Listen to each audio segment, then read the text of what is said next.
कि बच्चों मैं आपको बता रही थी, इसका मॉलिक्यूलर मास निकालेंगे पहले हम। मॉलिक्यूलर मास निकल जाएगा वही ऐड करके, एटॉमिक मासेस आपको गिवन होंगे 12 into 6 plus 1 into 12 plus 6 into 16, यह आ जाएगा 180 ग्राम। ठीक है, अब आपको निकालनी है परसेंटेज ऑफ कार्बन। तो कार्बन का वेट 6 इंटू 12, क्योंकि 6 एटम है, upon 180 total molecular mass into 100। ऐसे आप निकालेंगे परसेंटेज ऑफ हाइड्रोजन। कितना है हाइड्रोजन? 1 into 12 upon 180 into 100। और percentage of oxygen 6 into 16 upon 180 into 100।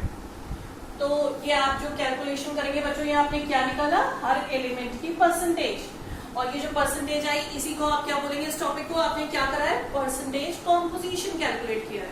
Percentage composition मतलब हर एलिमेंट की, एक कंपाउंड के हर इंडिविजुअल एलिमेंट की परसेंटेज। तो पहले मॉलिक्यूलर मास और फिर हर एक की परसेंटेज। सिंपल है। तो ये टॉपिक है परसेंटेज कॉम्पोजिशन। अब हम नेक्स्ट टॉपिक पढ़ते हैं बच्चों, जो काफी इंपॉर्टेंट टॉपिक है, बहुत ज्यादा, मोल कंसेप्ट। ये टॉपिक आपका हमेशा हर चैप्टर में बार बार रिपीट होता रहेगा, यूज होता रहेगा। देखिए, आपने डजन के बारे में तो पढ़ा ही है बच्चों। डजन क्या होता है? 1 डजन 12 चीजों का कलेक्शन होता है। कोई सी भी चीज हो 12। ऐसे ही बच्चों मोल क्या होता है? Mole is a collection of 6.023 into 10⁻23 particles. तो बच्चों मोल क्या है? कलेक्शन ऑफ इतने पार्टिकल्स। और इस नंबर को बोला जाता है एवोगैड्रो नंबर। एवोगैड्रो नंबर, इसे रिप्रेजेंट कर देते हैं Na लगाकर। ठीक है, तो मोल क्या है बच्चों? इतने पार्टिकल का कलेक्शन। अगर किसी मॉलिक्यूल का 1 मोल ले रहे हैं तो उसमें इतने मॉलिक्यूल्स होंगे। किसी एटम का 1 मोल ले रहे हैं तो उसमें इतने एटम्स होंगे। किसी आयन का 1 मोल ले रहे हैं तो उसमें इतने ही आयन्स होंगे। ठीक है, तो मोल क्या है? कलेक्शन है इतने पार्टिकल्स का। देखिए, जैसे सपोज हम ले रहे हैं 1 मोल ऑफ ऑक्सीजन एटम। तुम्हारे पास ऑक्सीजन एटम का 1 मोल है, तो 1 मोल है, यानी कि उसमें क्या है? इतने ही पार्टिकल्स, इतने ही क्या? एटम्स। क्योंकि ये एटम की बात हो रही है तो उसमें इतने ही एटम्स। सपोज तुम्हारे पास है एक वेसल में 1 मोल ऑफ O2। अब O खाली क्या है? एटम। O2 क्या है? मॉलिक्यूल। तो 1 मोल ऑफ O2 में क्या होंगे बच्चों? इतने ही मॉलिक्यूल्स। सपोज एक कंटेनर में है तुम्हारे पास N2 का 1 मोल, तो इसका क्या मतलब हुआ? 1 मोल ऑफ N2 में यहां पर, यानी कि तुम्हारे पास क्या है? 1 मोल ऑफ N2 है, अगर इतने ही मॉलिक्यूल्स। किसके? N2 के। तो एटम की बात हो रही है तो इतने ही एटम्स, मॉलिक्यूल की बात हो रही है तो इतने ही मॉलिक्यूल्स। तो किसी भी चीज का जब आप 1 मोल लेंगे तो उसमें इतने ही पार्टिकल्स मिलेंगे आपको। ठीक है, आ रही बात समझ में? और देखिए 1 मोल ऑफ NaCl। NaCl क्या है बच्चों? ये आयनिक कंपाउंड। आयनिक कंपाउंड कैसे बनता है? आयंस से बनता है। इसमें कैसे आयंस है? पॉजिटिव आयंस भी है, नेगेटिव आयंस भी है। कितने? इक्वल नंबर में है। तो 1 मोल ऑफ सोडियम क्लोराइड में क्या मिलेंगे आपको? एवोगैड्रो सोडियम आयंस और एवोगैड्रो क्लोराइड आयंस। आप लिख सकते हैं 6.023 इंटू 10⁻23 सोडियम है और इतने ही क्या है? क्लोराइड।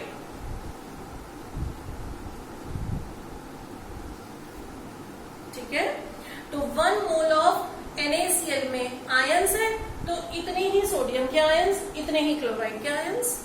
ठीक है, और एग्जांपल देती हूं मैं आपको। इस 1 मोल के कंसेप्ट को समझना बच्चों बहुत जरूरी है। सपोज मैं ले रही हूं 1 मोल ऑफ KBr,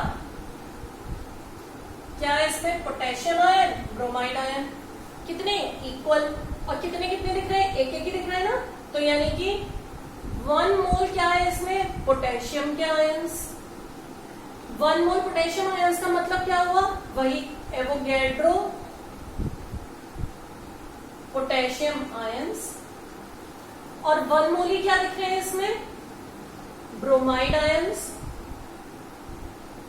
यानी कि इतने ही ब्रोमाइड के आयंस।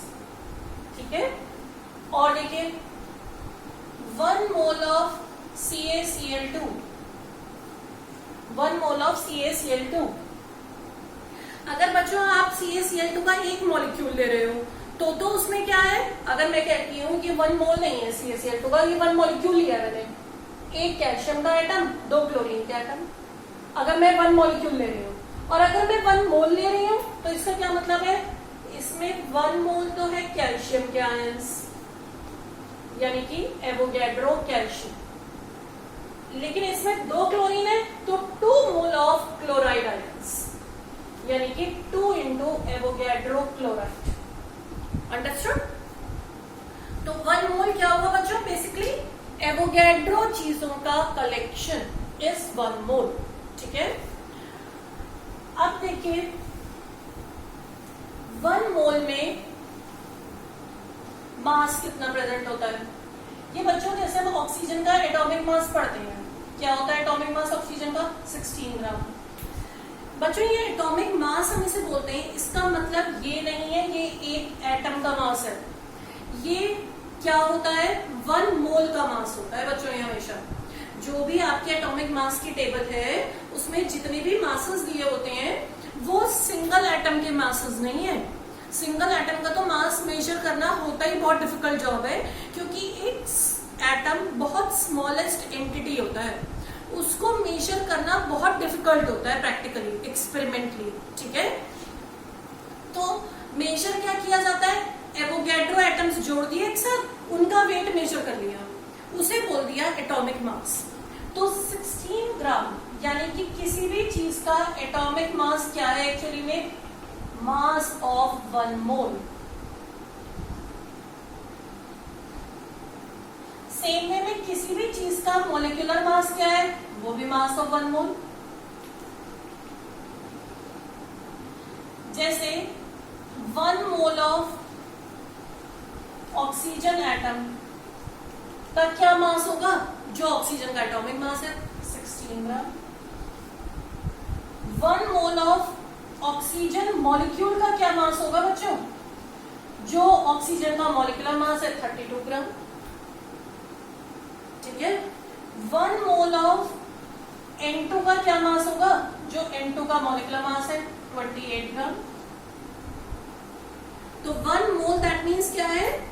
या तो एटॉमिक मास के इक्वल, और अगर मॉलिक्यूल की बात हो रही है तो मॉलिक्यूलर मास के इक्वल। ये है मास ऑफ 1 मोल। समझ रहे हैं मेरी बात?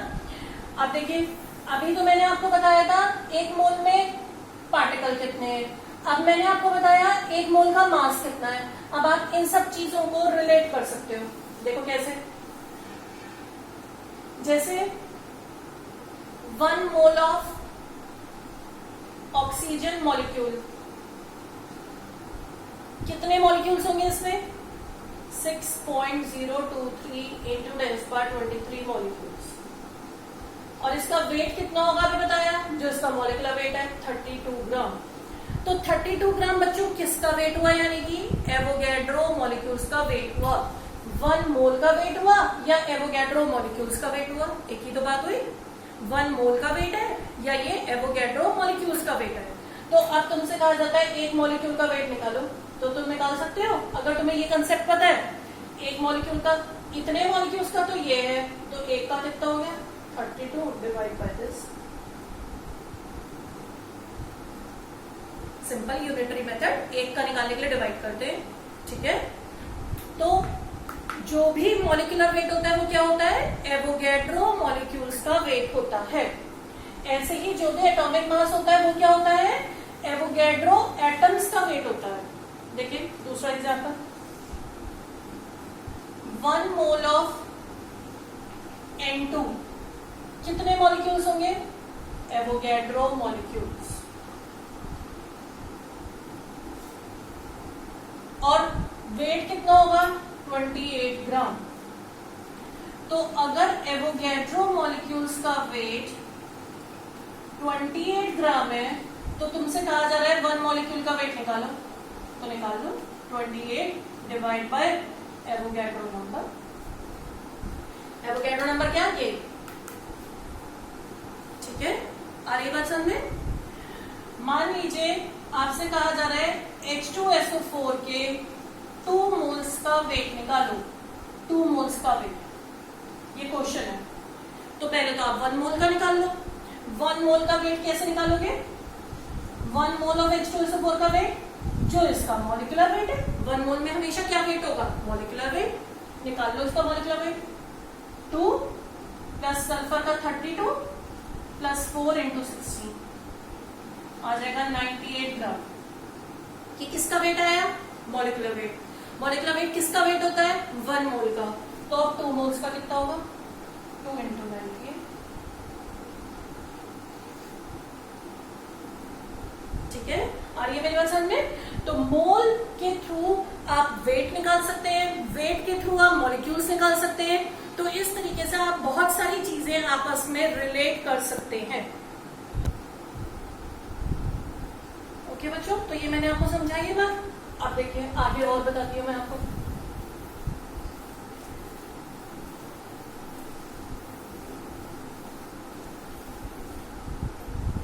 देखिए, अगर आपको दी हुई है गैसेस, गैसेस के बच्चों 1 मोल की वॉल्यूम ऑफ 1 मोल, उसे बोला जाता है मोलर वॉल्यूम। क्या बोला जाता है? Molar volume. गैसेस के 1 मोल की वॉल्यूम को बोला जाता है molar volume at standard condition of temperature and pressure, STP। Standard condition of temperature and pressure. मतलब मान लीजिए कई सारी गैसेस की वॉल्यूम मेजर करनी है, तो हमने क्या किया? टेम्परेचर और प्रेशर को स्टैंडर्ड बना दिया कि हर बार टेम्परेचर तो हम लेंगे 273 केल्विन और प्रेशर लेंगे 1 एटमॉस्फेयर। तो जब हम कई सारी गैसेस अलग अलग लेंगे इस टेम्परेचर और इस प्रेशर पे और उनके 1 मोल की वॉल्यूम को मेजर करेंगे, तो हमने वो क्या निकाला? Molar volume. तो मोलर वॉल्यूम क्या है? Volume of 1 mole of a gas at STP। ठीक है, STP को ही बच्चों NTP भी बोला जाता है, normal temperature and pressure. STP NTP एक ही बात है। टेम्परेचर और प्रेशर की वैल्यू ये है STP। ठीक है, अब 1 mole of every gas at STP occupy 22.4 litre. Her gas की वॉल्यूम STP पे 1 मोल की वॉल्यूम 22.4 लीटर ही होती है। ये मोलर कंसेप्ट है। एक वेसल में है तुम्हारे पास ऑक्सीजन, एक वेसल में है नाइट्रोजन, एक वेसल में है हाइड्रोजन। इसका भी 1 मोल है, इसका भी 1 मोल, इसका भी 1 मोल। कंडीशन तीनों की सेम है STP। तो तीनों में कितनी वॉल्यूम होगी? 22.4 litre. All the gases occupy same volume at STP। ठीक है, आ गई बात समझ में? और इसी वॉल्यूम को क्या बोला जाता है? Molar volume. 1 litre is equal to 1 decimetre cube. 1 millilitre equals to 1 centimetre cube या 1 cc। 1000 ml equals to 1 litre और 1000 centimetre cube equals to 1 decimetre cube. देख लीजिए ध्यान से ये सारे कन्वर्जन, ये आपके कहीं ना कहीं क्वेश्चन में यूज होंगे ये सारे कन्वर्जन्स। ठीक है, आ रही है आपको मेरी बात समझ में? 1 litre equals to 1 decimetre cube, 1 millilitre equals to 1 centimetre cube, 1000 ml equals to 1 litre, 1000 centimetre cube equals to 1 decilitre. ठीक है, तो आज के लिए इतना सफिशिएंट है। एक तो मैंने आपको बता दिया एवरेज एटॉमिक मास, सेकेंड मैंने आपको बताया एवरेज एटॉमिक मास के फॉर्मूले के बाद मैंने आपको बताया मॉलिक्यूलर मास, फिर मैंने आपको बताया परसेंटेज कॉम्पोजिशन, और उसके बाद मैंने आपको मोल कंसेप्ट समझाया है। मोल कंसेप्ट बच्चों और क्लियर होगा आपका जब हम नेक्स्ट लेक्चर में न्यूमेरिकल्स करेंगे। तो जब आप ये पूरा कंप्लीट पढ़ लेंगे तो आप मुझे बता दीजिएगा, हम नेक्स्ट लेक्चर में फिर क्या करेंगे, इससे रिलेटेड न्यूमेरिकल्स करेंगे। ये बहुत इंपॉर्टेंट टॉपिक है through out the chemistry 11th 12th class. This is very important topic. Okay, thank you.